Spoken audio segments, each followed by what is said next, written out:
Okay, so this is the DevOps presentation on how to develop with autonomy and not get called out on the weekend, hopefully. Presented by myself, Michael Bros, and Steven Zvonek, my colleague. Next slide, please.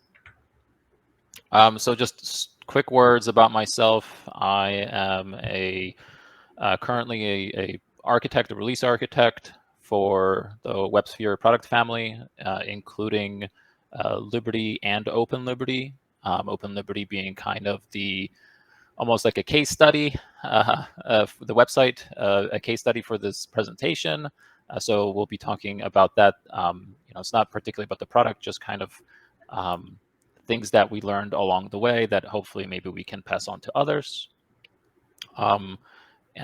Prior to being the release architect, I was the UI architect, and prior to that, team lead, doing some full stack, primarily front-end development. And that's kind of been my past. I also do some innovation on the side, some patenting and whatnot. That's all about me. My colleague, Steven, he's been with IBM for 6 years and working on the OpenLiberty.io project for about 3 years now, and has become the main developer, kind of dev lead for the website. He loves tackling problems, figuring things out, and that's how he ended up getting into computer science to begin with. So that's enough about us. Next slide, please. This is kind of how we're going to go through the presentation. It'll be split into two parts. The first part will be handled by Steven. It's going to focus on the dev side of the house, how it is that we actually deliver source code for the OpenLiberty.io website. And then the latter part I'll handle, which is the ops side, the CI/CD toolchain, how we do the operations for deployments of the website. I'll mention again, this is the OpenLiberty.io website, not actually the OpenLiberty product, which has a completely different flow from what we'll be presenting here. It's all out in the open though, so you are more than welcome to go take a look if you're interested. It's all on GitHub under Open Liberty. So I think we can get started. Go ahead, Steven. Okay, thank you, Michael. Here is just another image of the front page of the website.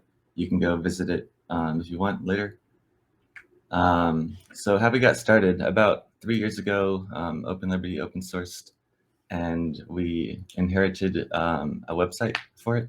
And we had one giant monolithic repo. Well, it wasn't that big at the time, but it had everything in it, all the front end code, back end code, all of the blogs, documentation, etc.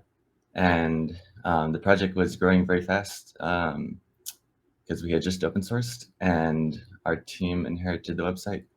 And it was going to be a big problem if we kept everything in one repo. It works for other projects, but we wanted to have more autonomy with many different teams working on the website. So we had different teams for writing blogs, the documentation, the guides. Not everyone is that developer savvy, so they don't know GitHub as well as us. So since everything was being delivered to one repo, there was merge conflicts and things like that. So we decided to split up all the content into their own respective repos. So we kept the OpenLiberty.io repo as the front end and backend code, all of the developer-oriented content.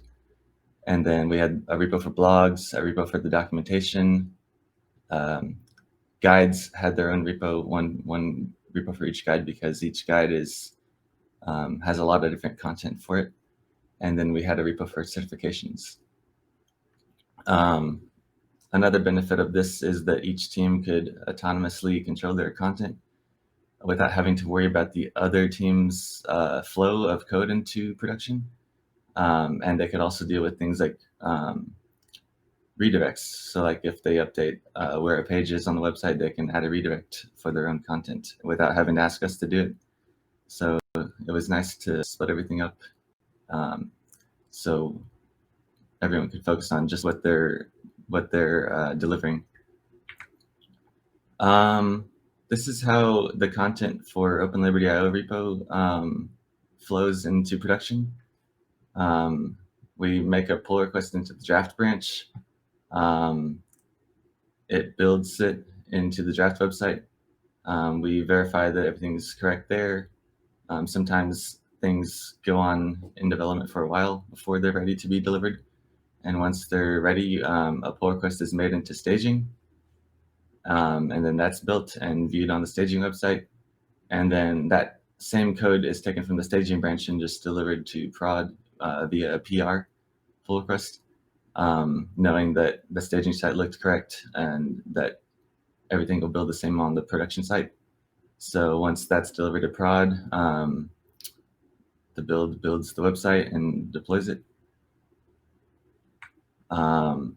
Each of the different kinds of content, such as guides, blogs, certifications, they also follow a similar pattern for delivering their content.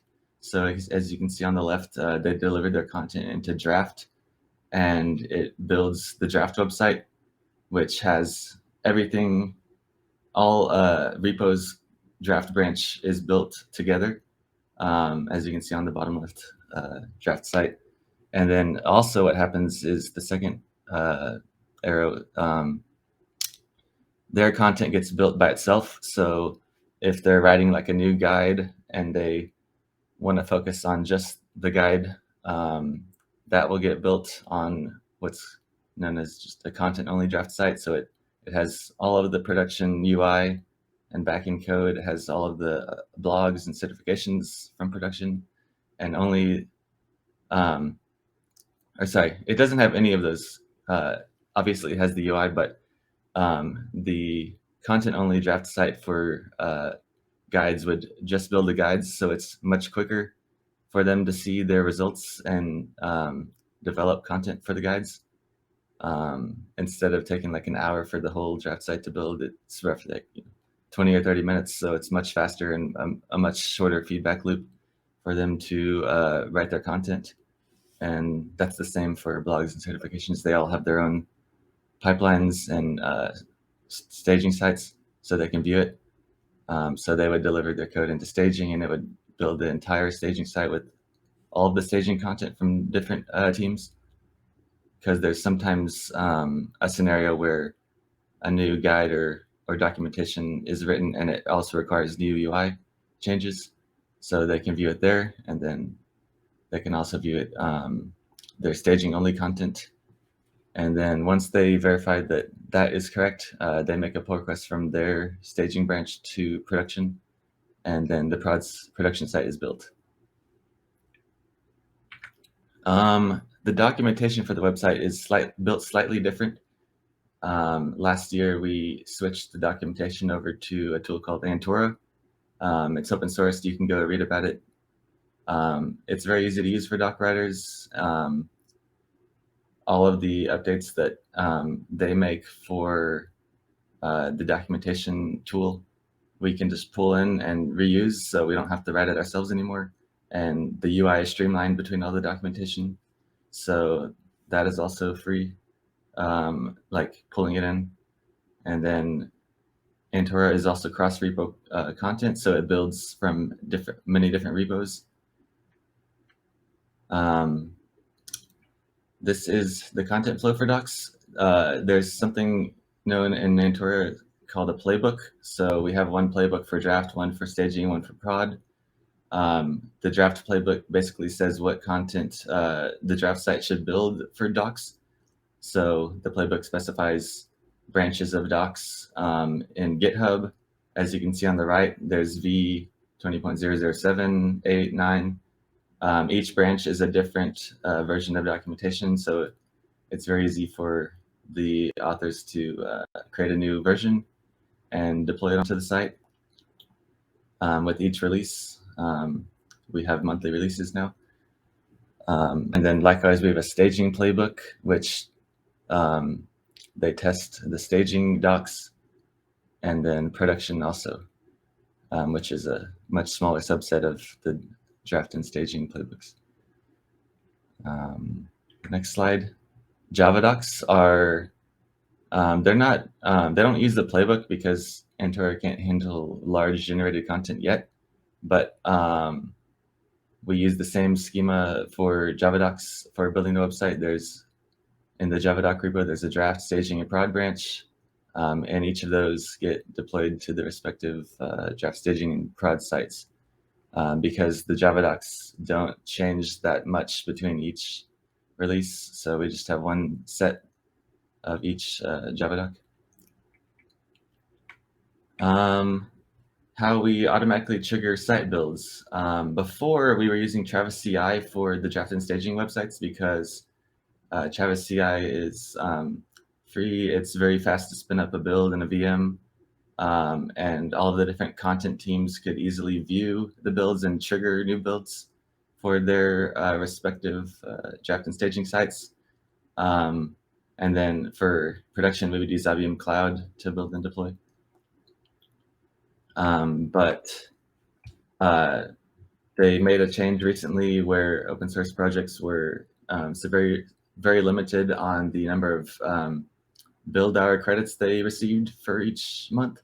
And since we had so many different draft and staging sites, we had to switch everything over to IBM Cloud because Travis CI we could no longer use for having so many different builds. So now we use IBM Cloud for everything, all of the builds and pipelines. This is just one image of a draft pipeline. So you can see it builds one set of content, then it takes it and builds the docs. And then we have another pipeline that modifies features to combine similar versions and modify the CSS of the Java doc and stuff like that. And then it deploys it. There's roughly 30-something pipelines like this for draft, staging, and then the respective content draft and staging sites. And then we use a webhook to automatically generate kicking off a build. So this is the first card that you saw from the previous slide on the left. The first stage listens in on a GitHub branch, and as you can see down here, when a commit is pushed to that branch, it automatically starts the pipeline. And then we have Slack updates in our all of our Slack channels. We have ways for the different content teams to view the builds, so they can see, like, right when they kicked it, right when their content was delivered to draft and staging, they can see that the build was started, and then they can see it progress, and then they get notified when that build is finished, so they don't have to ping us and ask how the build is going and stuff like that. And then this is just another image of the UI and backend OpenLiberty.io repo.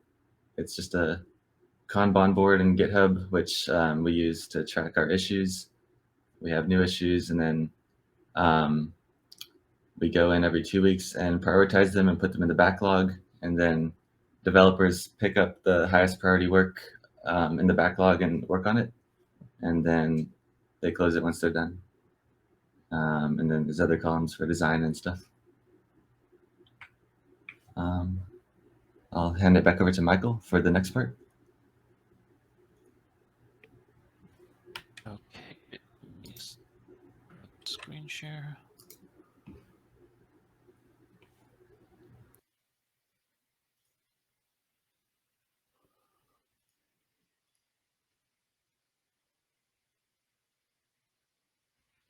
Okay, can you see my screen? Whoops, I'm totally on the wrong slide. It's started from the start. Let me yes, we can see. Okay. Whoops.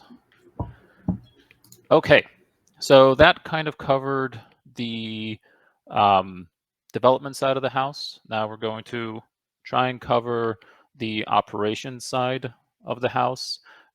So just a quick background on the team and how this site came to be. It was kind of bootstrapped by 1 or 2 developers early on because we needed to get it up and running very quickly. because we were about to open source Liberty. So we wanted a website for it.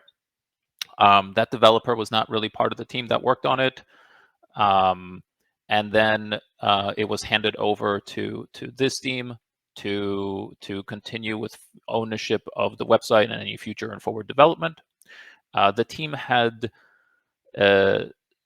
previously worked on the Liberty product, primarily the front end, but the team had zero experience when it came to actual operations of a website. So everything was very much a learn as you go type of experience for the team. So what we ended up inheriting, the way the site worked is it was quite simple. It deployed a war with every single commit by cloning any of the necessary GitHub repos. And then it would deploy it as a Cloud Foundry app on a Liberty Java application build pack. The Liberty, the Java application being again running on one of our Liberty servers. And then it would do blue-green deployment to make sure that there was no actual downtime and provide some very basic redundancy for the website. So in case one instance went down, there was still another one to service the traffic. In case you're not familiar with Cloud Foundry, it's probably not as popular right now as containers and Kubernetes is, but it's somewhat similar. Instead of kind of where if you're using images, you're in charge of the OS, the server, and the app. When you're using a Cloud Foundry app, the build pack provides the OS and the server for you, and you only provide and care about the app. So it's a little simpler, less for you to worry about. So at the time when we took over the website, this is how we understood it to be. We had our source code, we had our CI/CD pipeline that caused the source code to be built in the Dallas data center and deployed to the Dallas data center, and that would host the website. And things were good, until they weren't. And we incurred a site outage, and it was due to a network gateway going down. So at this point, we started learning some more things. We figured we learned that the DNS for the website was serviced by Akamai, and that it was actually pointing to a static IP in IBM Cloud. What had happened was when the network gateway went down, a new instance of it was stood up in its place, but with a different IP, which now meant that the DNS was pointing to a wrong IP, and hence the site was down. So the quick fix was to just update the static IP so that we could get the site up back quickly. And at this point, we learned that the process of doing that is non-trivial, because we would have to reach out to the IBM corporate webmaster, who then would reach out to AT&T, who then would reach out to CSC, who then would get Akamai to update the DNS properties. So it was a long flow, which therefore took a long time to traverse. And also, at the time, Akamai was down, so they couldn't actually process the DNS updates quickly. So it took us a while to get the site back up. I think it was around 24 hours. And then we realized, the proper fix here was to actually change from using an A record that uses the IP to instead to use the CNAME to point to the domain name of the website, so that something like this wouldn't happen again, regardless of whether the IPs would change. So now we learned some new things, and our world expanded, and we knew that we had Akamai servicing our DNS, and AT&T was a means to change that. And again, things were good until they weren't, and we had another site outage. In this case, the Cloud Foundry just the service went down in the Dallas data center. And it didn't happen at a good time because it was right around a conference that was expecting to use our website to go through some guides that we host on the website. So we started to look at things. IBM Cloud lets you view all incidents by regions. We noticed that Dallas actually had quite a bit more than Washington data center. So one of the things we did was we swapped to instead deploy to the Washington data center. The build pipeline would remain in Dallas, but the deploy step would deploy to Washington instead. We actually did that not quite right the first time because we only moved www, the subdomain, that openliberty.io instead of also openliberty.io, but that was fixed pretty soon thereafter without any complications. So at this point, our view of the CI/CD pipeline looked like this now. So we still actually deployed to Dallas. It wasn't doing anything because everything was routed through Washington. So at this point, we're getting a little concerned. We're starting to think it's time to be proactive instead of reactive, and we kind of take inventory of what do we know and where could another problem arise, and try to tackle that before it happens. So what could cause another bad outage? Well, it took, as we saw, a long time to make any DNS changes because of how many fingers those changes had to go through. And we are still reliant on a single data center. So we have a single point of failure there. So if something happens in Washington, to the entire data center or the Cloud Foundry service, we'd be down again. We also had a problem where we had, because we were just hosting out of Washington, if users were on the West Coast or in Europe, the performance for the website was a bit slower because it's further away. And we do a lot of worldwide conferences, kind of like this one. So that was also something that we wanted to resolve. And we didn't have much time to do this because the conference season was kind of about to start. This was at the tail end of the year, and usually at the beginning of the year, kind of in the spring timeframe, we tend to have a lot of conferences where the website gets used, along with a very major one that gets a lot of usage for the website. So one solution was to deploy to all the data centers.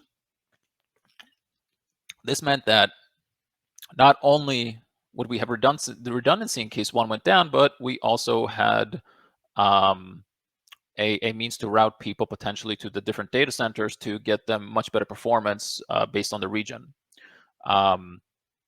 So at this point, we would have 5 data centers, 2 instances per data center, so 10 instances total of the website, and means to kind of quickly swap between them, even go back to previous good builds in case something gets deployed that's bad.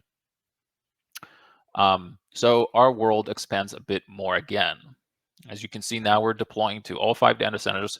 However, the 4 new ones, well, 3 new ones plus Dallas, they're dark. They're not actually world accessible. Everything is still going through Washington. So how do we get all these other data centers to also be publicly exposed? Well, we have to add a global load balancer. So we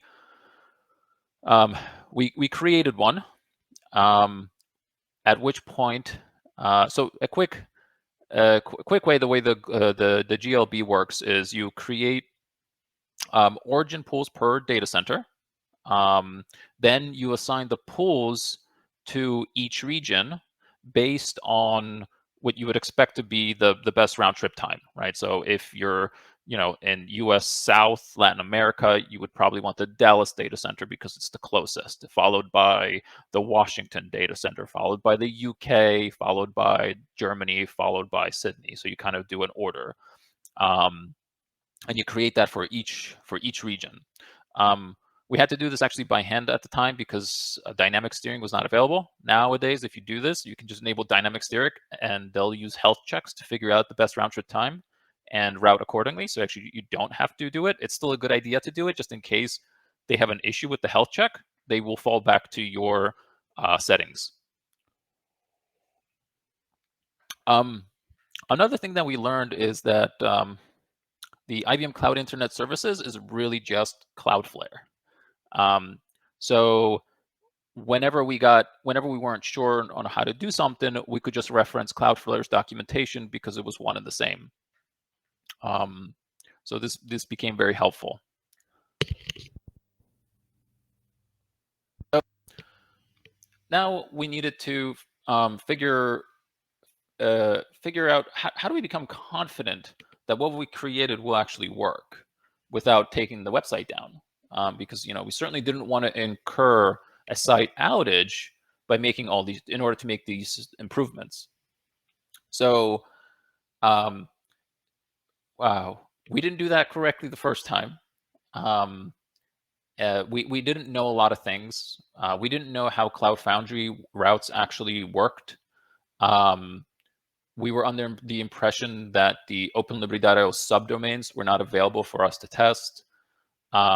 So what we ended up thinking was the correct way at the time was to just mock up a DNS environment and poke at it from the laptop to test the GLB.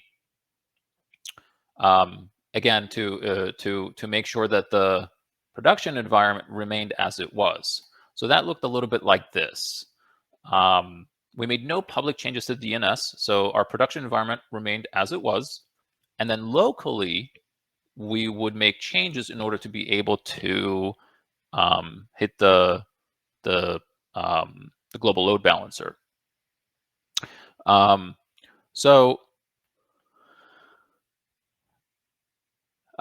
First, we wanted to test to make sure that the routing worked for the GLB, right? Any request to the GLB would actually end up going to the underlying instance of a website.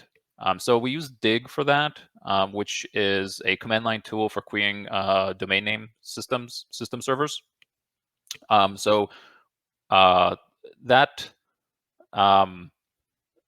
worked, but it wasn't enough. All that we knew is that Dig said that yes, you did traverse the DNS as you would expect. So, but we still weren't sure if we would actually get the website up. So what we did next was we actually set the DNS settings in the laptop to point at the name servers in IBM Cloud, so that we could then try and use the browser to go directly to the GLB subdomain of OpenLiberty.io, and that worked. So that's great. Now we know that the routing does work with the GLB. However, this was still not sufficient enough, because although we knew that we could get to the website, we actually didn't know what instance. For example, we could still just be going to Washington every time and not actually using any of the other data center instances that we had set up. So how do we test that we will actually go to the correct data centers? So our first thought was, well, let's just use a VPN. But that doesn't work because your VPN's DNS server settings will override any local settings that you have. So that was a no-go very quickly. So how do you actually test that you have successfully configured your global load balancer? So at this point, what we figured out that we could do is we got AT&T to create a test subdomain, and we updated the Akamai route to route the test subdomain on IBM Cloud. and to allow Cloudflare to resolve the subdomain. That would then, in theory, allow us to do some real-world testing without still making any impact on the production environment.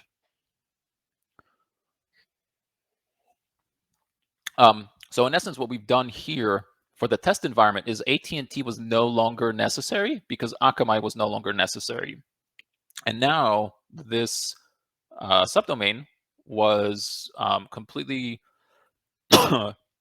excuse me, the DNS for it was owned by Cloudflare, which again we had control through the IBM Cloud Internet Services, because again IBM SYS is Cloudflare. So that unfortunately caused multiple certificate issues for us.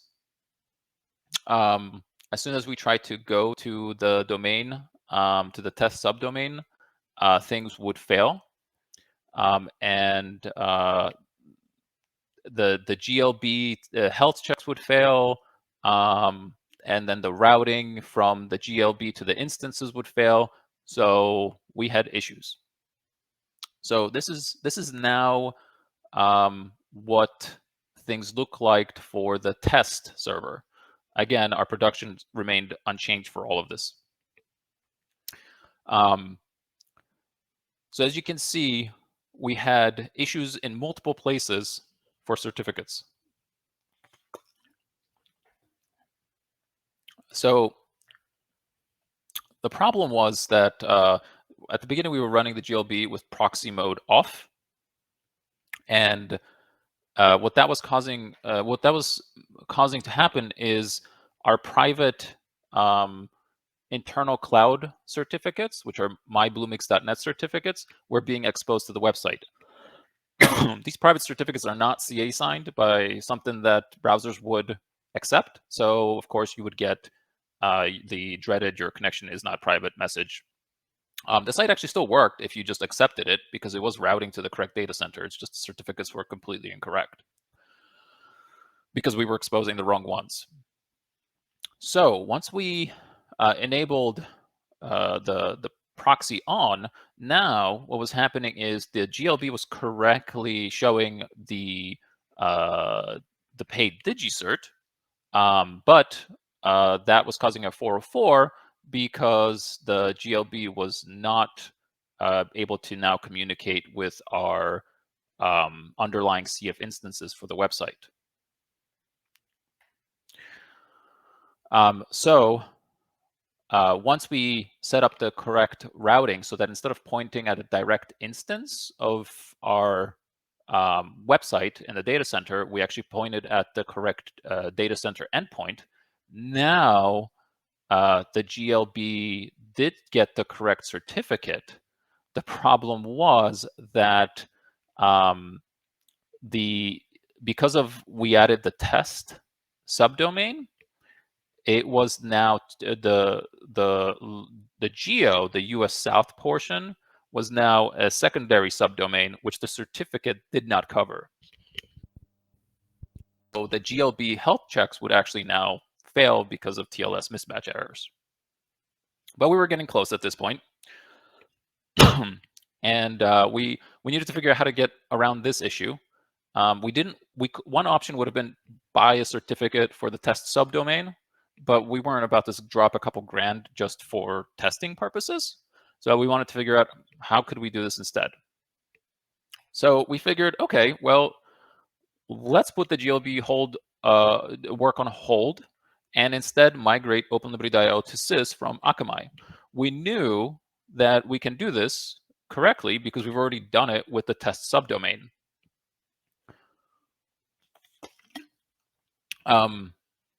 So that's in essence what we did.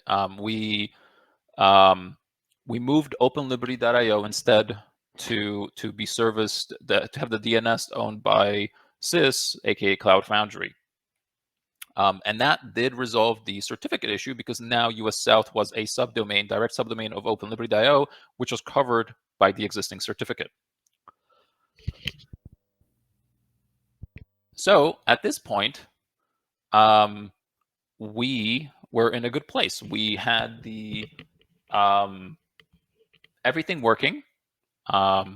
We were able to validate that everything was working. The way we actually ended up doing that is, we're a global company, so we can stand up servers in various parts of the world. Unfortunately, that actually didn't work that well because corporate networking is intricate.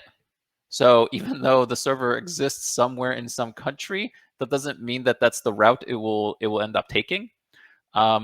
So in the end, we ended up pinging some colleagues from different parts of the world to test it, to help us test things out, and going back to using VPNs now because we didn't have to modify the DNS setting. And we actually got to this point without causing any negative impact on the website. So this went live, and everything worked. At no point did we cause an outage. Everything was great. So much so that we grew suspicious.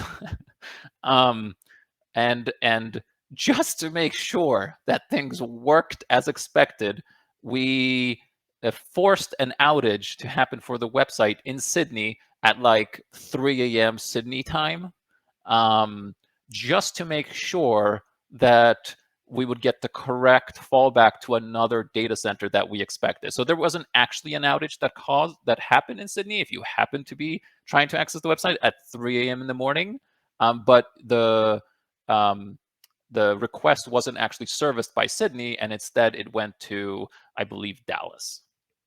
So at that point, we knew, okay, the GLB works, everything's great. Except that we, down the line, quite a long time later, got the dreaded "your connection is not private" message on the website because, embarrassingly, the certificate expired. This was the DigiCert. The team didn't actually own the DigiCert, so there was nothing the team could have done here. We only own the internal mybluemix.net certificates that the GLB uses to route to the data centers, and not the actual DigiCert one. But the internal ones are internal. You can't use them externally, or you're actually going to get the exact same error, but for a different reason. Again, because it's untrusted by a CA. So instead of purchasing a new DigiCert at this point, because we had moved away from Akamai and switched to Cloud Foundry, we could actually get a free certificate through SYS. And even better, it was automatically managed for us, so we never had to worry about it expiring again. So lesson here is don't manage your own certificates. Just have automation do it for you, so that you never have to worry about having an expired cert. So that now our world today looks like this for the production website, right? So we have one certificate now that is used for the entire flow from the website down to the instances, and that one certificate is managed by SYS for us. I'll also mention health checks. Health checks are great in helping you debug or feel confident that things are working. Setting it up as many regions as you can is very helpful, so that you can see where the problem is. If somebody tells you, hey, your site's not working for me, you can see, is the issue in the region, for example, because maybe there's a network issue in that region, and it's not actually anything to do with your cloud environment, or even more so like your actual app or your instances. So very helpful to have these kinds of health checks. And I'll mention that I would suggest adding a query parameter whenever you do a health check, so that in case you're doing any analytics later on your website or your API, whatever it might be, you can filter out very easily the health checks. So some to-dos that we still have left for our CI/CD. Caching, this was nice. It actually enabled itself automatically when we turn on GLB.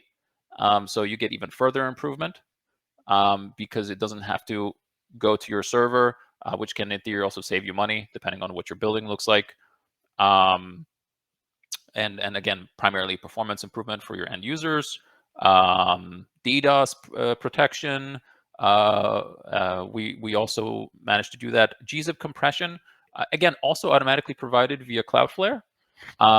That's at runtime, and then we recently actually added gzip compression for our docs at rest as well, to minimize the size of our application on the server. We haven't done yet that we would like to. Another thing that we don't have is we still have a single reliance on a single data center for our build pipeline. So we would like to at least replicate it to one other data center. That wouldn't cause the site at any point to go down, but it could potentially prevent us from updating the website with something that we needed to if the build pipeline was down. We would also want to not rebuild as you saw from Steven's presentation, we now have something like 70-ish repos that we use to produce the website, and we always build all of them right now. So we'd like to put something in place to only build the ones that have changed since the last build. That would be a very nice improvement. And then some bigger changes that we're also exploring is moving to Tecton instead for our build pipeline, and moving away from Cloud Foundry to instead using containers managed and orchestrated via Kubernetes potentially. So those are to-dos, and there will be more, I'm sure, once we do those things. But that's I think how things work in the DevOps world, right? Things are never quite done. So that's it for our presentation. And let me take a look if there's any questions.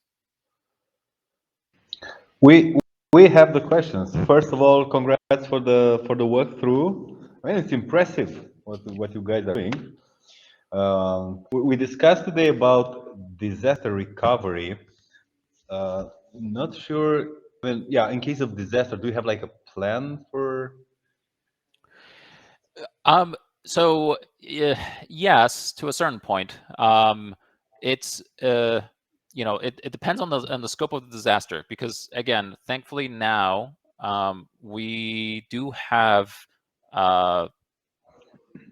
deployments to well, all over the world, five different regions. So if any one of them would go down, no one would see an issue other than potentially some degraded performance in the region that got hit, right? So if Dallas goes down because some sort of disaster happens, users that would have gotten routed to Dallas would now get automatically, instantly routed to Washington instead. So for the website to go down, something pretty catastrophic would have to happen to the point where I don't think people are trying to access the website at that point if 5 data centers went down at the same time, or like global internet outage level, item would have to have occurred. The exception, of course, with that would be the build pipeline, which if Dallas goes down, we can't build, but the website itself is unimpacted as it stands. We just can't push updates to it.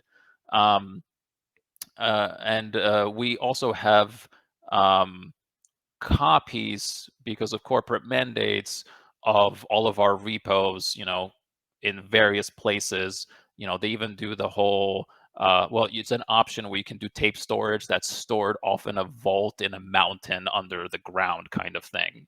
And that's especially true for our product, because that's far more stringent rules and regulations around our product than our website.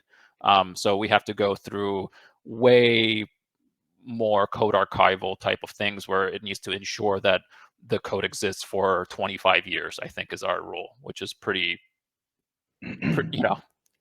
maybe excessive. I don't know.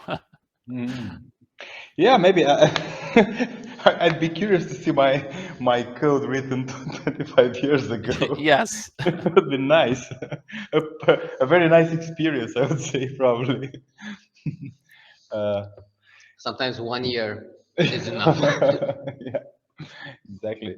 Okay, speaking of open liberty, because you guys know the internals and so on. So what, I mean, in terms of the adoption, how do you see it growing, or where is it heading?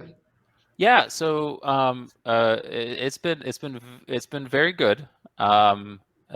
We see quite a bit of an uptick in usage of Open Liberty from from pretty much any metrics that we have. It's a nice trend line that you want. There's a growing community around Open Liberty as well, so that's nice. We get more community issues being open, sometimes a pull request to resolve things. So we are definitely happy with how things are progressing when it comes to Open Liberty. And it's always nice to be part of a community that's open, and welcoming new users. So by all means, and that's true for the website and the product code. We welcome anyone from opening issues against us, which happens, of course, for both of those and many other projects that make up the Open Liberty ecosystem, as well as trying to contribute if they like. Again, very happy to have more users, and a growing community. Excellent. And from the feedback that you're getting from the community, and maybe from your personal perspective, what would be the strongest points? I mean, compared with other, similar value propositions. Well, there's the strongest points. There's a lot. So we have performance is one of them. We come up very quickly. Our startup time is, for a full Java EE server, I think it's right around 1 second, sub 1 second. So very quick which is really important for developers. We also have very friendly developer tools. We allow developers through Maven or Gradle, and whether they're running them, doing the development in a container or not, to use what we have is called dev mode, which allows them to make changes in their code, and then without doing anything, it updates, the server will automatically update their application. They don't have to recompile anything. They don't have to do anything. We'll even kick off the unit tests for them automatically if they would like, if the code changed that touched the area of the code. So there's a lot of, we get a lot of positive feedback regarding the developer experience because of dev mode. We get a lot of positive experience because of the guides that we host on openliberty.io. We have, I think, something like 60 guides covering a ton of topics to help people get started developing. And they're not specific to Open Liberty. Most of them are kind of around microprofile portions of the microprofile spec, portions of the Jakarta EE spec, and just how do you use microprofile health, for example, or how do you use microprofile health in the context of a Kubernetes environment, because there's some interplay that they do there. So you could absolutely use that with other servers. We get a ton of positive feedback on those guides. And we also happen to usually be the early implementations, if not the first implementation for all of these specs. So a lot of times we'll be the first ones to release a compatible certified implementation of a new microprofile spec. And if you're familiar with microprofile specs, they come out quite frequently. They're about to release version 5.0, which I think is something maybe like the around 8th release in the last 2-ish years. So they have a very fast cadence, a good bit faster than Jakarta at least has in the past, although that might change moving forward. I think that's going to also start to speed up as well.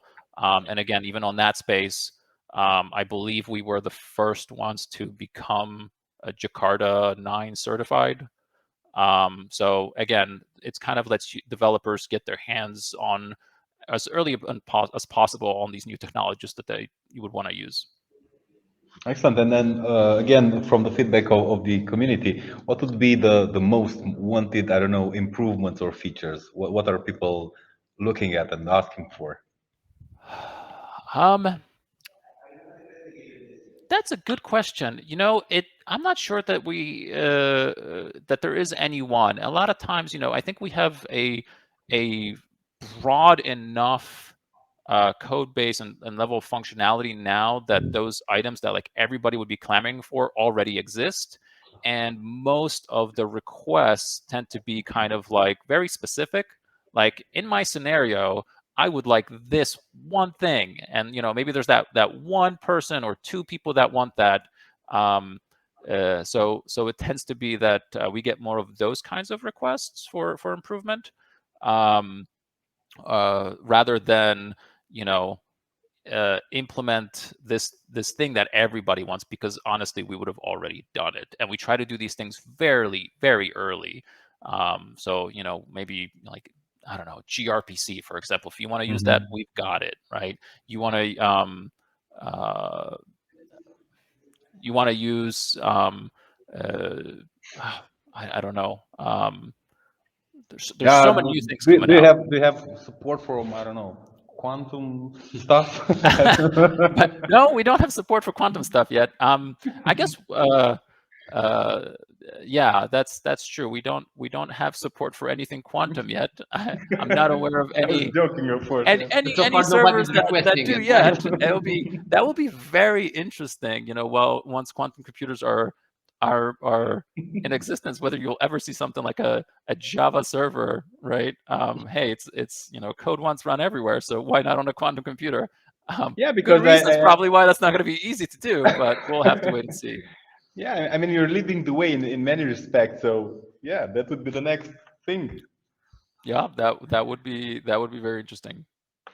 Great. All right, well, this has been a lot of fun.